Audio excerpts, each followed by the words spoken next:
Hello. Oh. Boru birthday keeti daa'imni furraamii tokkittiin akka hin argamne jedheera jaarsi itti miirota keet. Aha.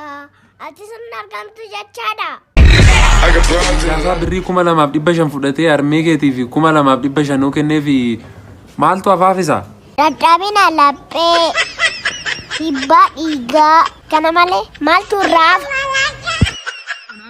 Oh mangistii koo. Gaa'illi sababii maal irratti tu diigama sitti fakkaata garuu? Hirrina simmintoodha kaa. Hello Naafi. Ooyee koo. Yeroo darbe dallaa namaa jalatti fincooftee meeqaa dabamteeyyuu? 5 shilingiidha kaa. Shilingii nomaa inni ree? Lakki dhufeen. Oo seenaa koo. Sareen yeroo dhuftu dhufuu ishii jaan arguu dandeessim kana beektaa? Ichitti maatii kee maaliif gadi baafta gurbaa? Oo.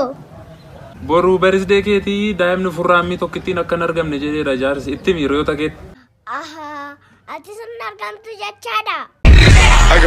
Gaa'illi mana fincaaniiti warri keessa jiran ba'uu barbaadu warri ala jiran immoo itti seenuu barbaadu. Maa inni garuu wanti isa. Ati immoo lamaasaa kana agarte balbala mana fincaanii ta'uu keetika.